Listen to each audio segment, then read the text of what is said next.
Thank you, Sebastian Hofelich, for these very interesting insights. My name is Lars Gaede. I'm an editor with Wired Germany, and I now have the great pleasure of introducing two more guests here on the panel.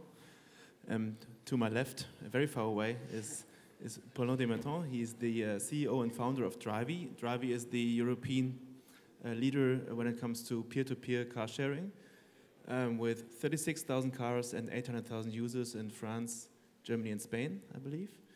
And to my right, there's Daniel Priem, sorry. He's VP with Floatility, a startup that has invented a new kind of e-vehicle, which is kind of an e-scooter you don't sit on but stand on, right? And you're planning to allocate hundreds of these vehicles in Hamburg and Singapore as of next year. And for people to rent on the go with an app, just as we know it from DriveNow, Car2Go, and many bike services. So my very first, very obvious question would be, why? Like, why do you think people need this? Thanks, Lars. So actually, I answer that we're talking about a distance which is too long to walk and too short to drive. Okay. A mile, the last mile in kilometers is something like 1.6 kilometers.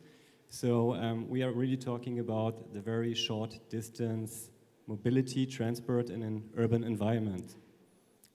Okay, can you explain just a little bit more what this vehicle looks like? Like, how does it really work?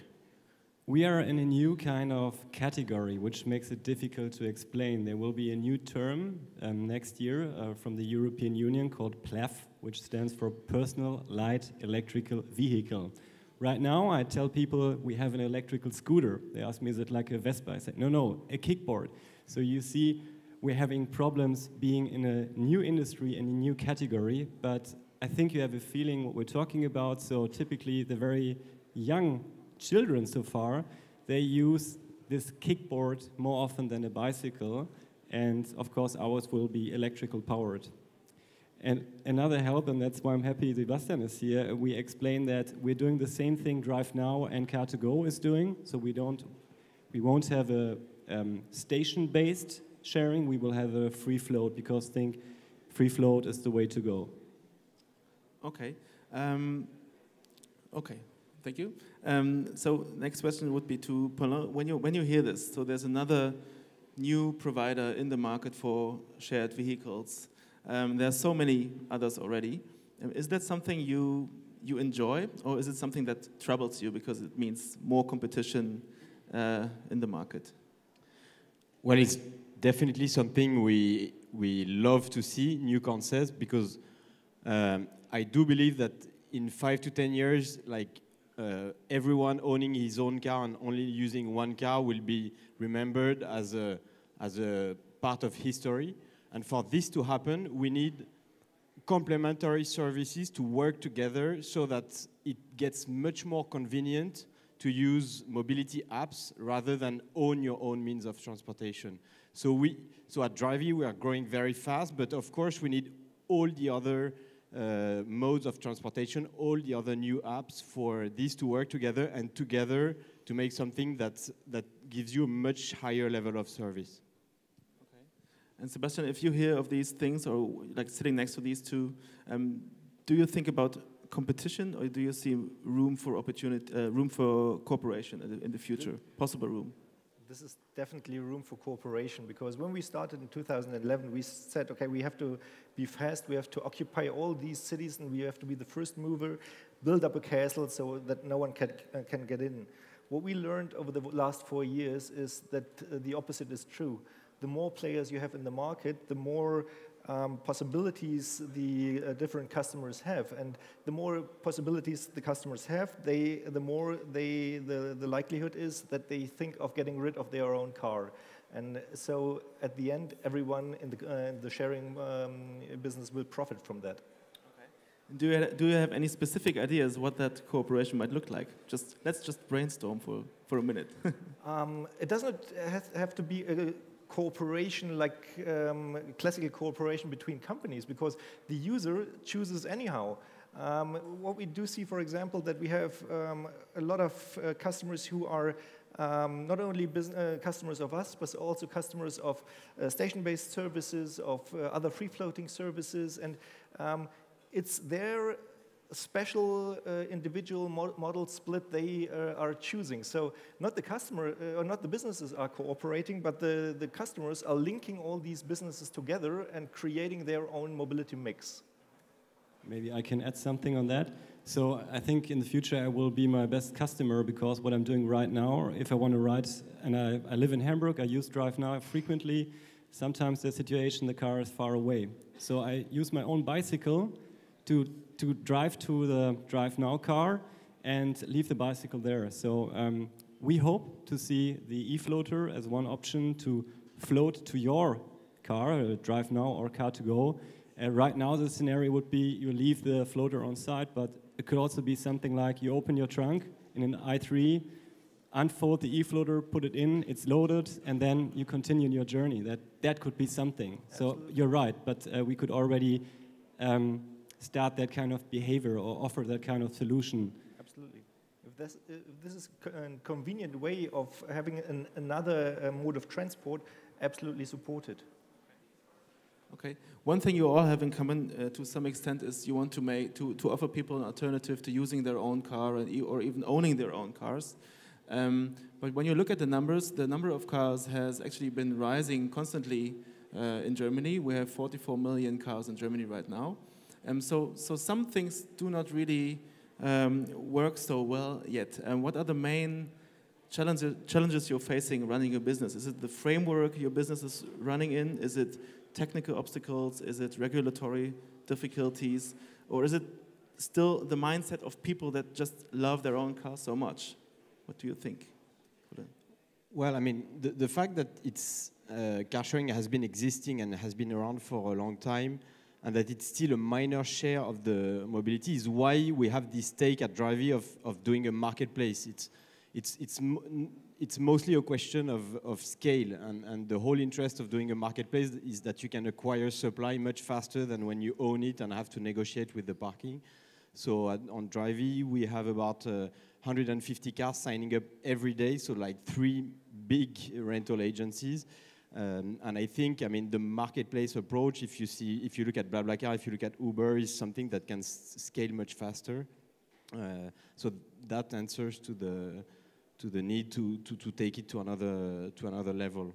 And then in our case, it's mostly, so since we have the huge growth linked to the marketplace, then our big challenge is on product to reduce the friction, to make renting a car, getting a car on Drivy more simple. So we will open cars with a smartphone. We are launching a delivery service as well to get your car delivered to your home, even if it's from a private person. Mm-hmm. Okay. What are the main challenges you're facing, basically?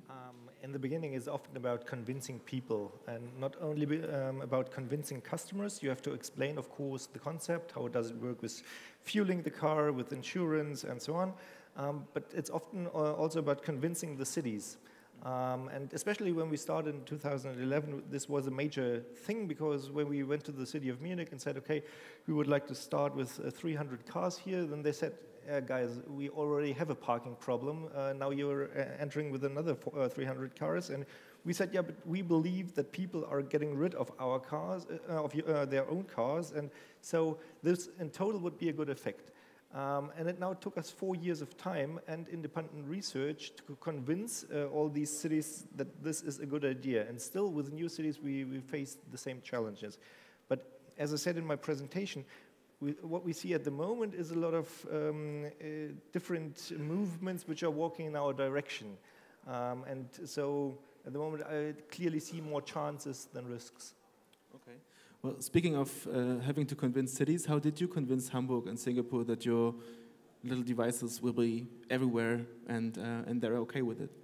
I think we are addressing a trend. We are using also the buzzwords IoT and big data and e-mobility. And when you are in a city environment which is dealing with a transport issue and looking for an innovation and already has experience with sharing environments, like always mentioned, then it's relatively easy. You're very welcomed. It's something new. It's something innovative. And so far, there is nothing out there what we are going to do. So there's a risk. We are reading reports. We're reading trends. There are over 800 bike sharing systems out there. At the same time, of course, there are certain hurdles to take, but for that we're a startup, and we think we're on a good way. We are filling a gap. I guess one challenge you're all sharing is the issue of trust. Because when you share things, you need to make sure that people you share with treat the things you share responsibly. How are you going to make sure that some drunk guy isn't going to throw your floater into the Alster? One of the common questions I get. Reeperbahn isn't far away, so there should be enough drunk people to try that out. So, of course, we will have a trial and error. We are working with insurance, we have a log, we know exactly where all our devices are, and then it's experience. So I can't tell you that, yes, it will work exactly like that. When we do see in certain areas a very high theft, or we will take action and either come up with a new system, security system, or say, is it worth offering that solution in that specific area? But yes, you can never ever fully make sure that nothing happens to your cars. And I think what really helps is that, as mentioned earlier, that you are in an environment where people are familiar with the sharing system. So being Hamburg and Singapore-based startup, I mean, we also know what's going on in other cities, but looking at Hamburg, the experiences with shared services is really good. What's the percentage of cars you have to replace because they're being vandalized or stolen, or there are accidents? So is it something? Is it a problem for you too? I mean, it's not really a problem. It's more an issue. Like we did about 1 million rental days on Drivy, so then it's statistical. Like cars do get involved in accidents or vandalism. But what is important is we could prove that when it's peer-to-peer, the ratio at which cars get damaged is lower than at the traditional car rental businesses, for example. But then we do have, obviously, an insurance in case something happens. So we have an accident management department, and we do have to take this into account in the business. What about you? What are the costs you're facing? Yeah, the situation is very much the same as with Drivy. Of course, you have accident with your car. Of course, you have to have then an accidents management behind, but it's not a major issue for us.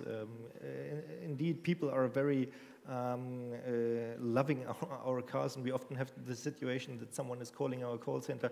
I just saw that your car is standing in a fire entry, and I just moved it for 20 meters or so. So people are very much caring about the cars and are very much identifying with the cars. So, but of course, that cannot prevent from every accident you have. Well, being at a WIRED conference, let's take a little look into the near future. I mean, there are two major technological innovations breaking through right now. That's obviously e-mobility and also self-driving vehicles. What do you think? How are these two innovations going to change the way you do your business, or how is it already changing it? First, I mean, something you didn't mention, but connected car for us, I mean, just the tracking part, opening of the doors and everything is a huge opportunity, because you mentioned trust, and for us, being able to track how a car is moving, how it's being used, is a huge trust feature when it happens, and this is really soon. We'll start doing that soon.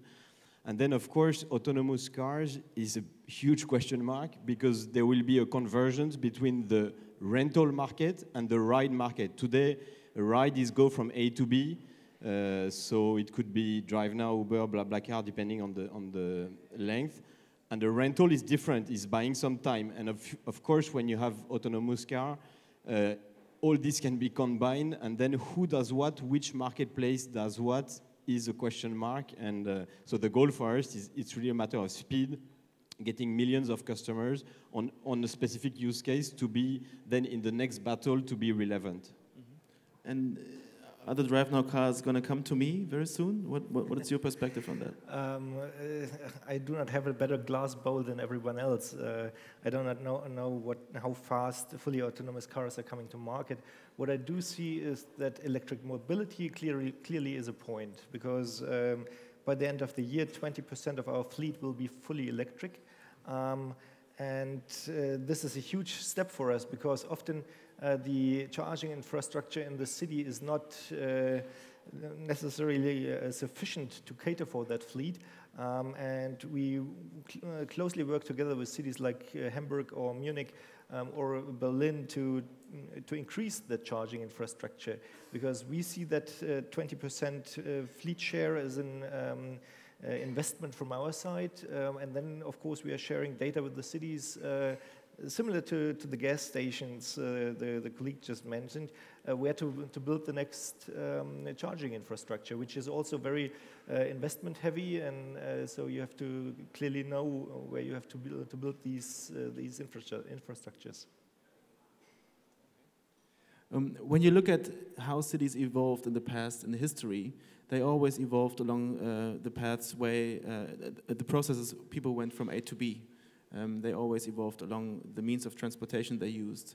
And looking at what you do, that's changing a lot. So how is that going to change the cities we're living in? Is the city of the future something we can look forward to living in? Of course, what we're also trying to do to give back space to the people by convincing them to, it's not necessary to have your own car if you want to ride a car, use car sharing, but also what we're trying to do is to promote using public transport. So something which is not measurable in numbers is the living comfort, how you really feel or how happy you are. Actually, there are measurements which measure how happy people are in their city. So we hope that we are just one small contribution in making transport mobility easier, flexible, and having not the usage of a car or the necessity of a car. That would maybe be my answer to that. Okay, what's your take on that?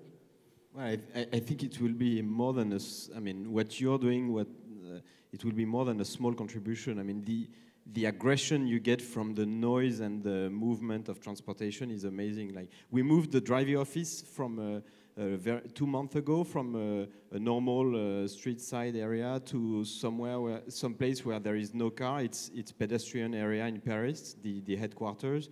And I mean, I didn't anticipate it, but the level of stress you get during the day really gets down. I mean, when you don't have the zooming cars all the time with the noise of the engine and everything, it really makes your day different. So I believe we are up for a big upgrade in quality of life. You're sharing that? Yeah, absolutely, because as you saw in the presentation, at the moment we are replacing about 10 cars. Now cities are thinking about, let's say, mobility stations where it is easily possible to drop car-sharing cars, which will increase that effect. And by getting rid of all these cars, you free up a lot of space in the city and can give that back to the people. And of course, with the autonomous cars looking in the glass bowl, you can move all these parking lots outside of the city. You decrease the number of cars, and a lot more street cafes and so on possible. So very, very interesting, and I think very, very positive towards that. Okay. So let me take the opportunity to open the panel to the audience. Do you need my microphone or a microphone? Any questions from your side?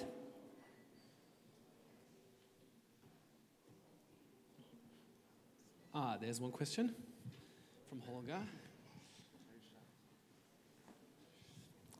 Hello, Holger from Aupeo. A practical question.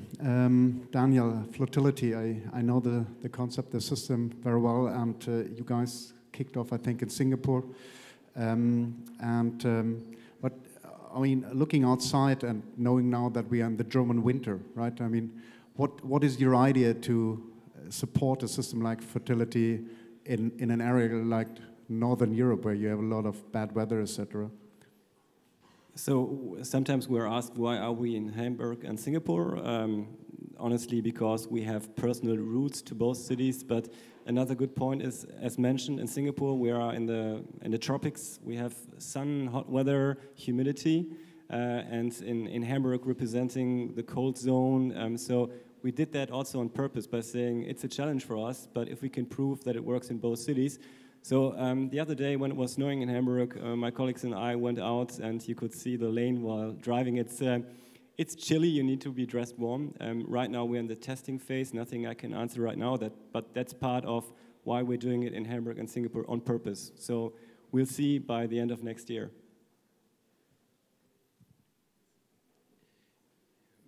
We would have time for one more question.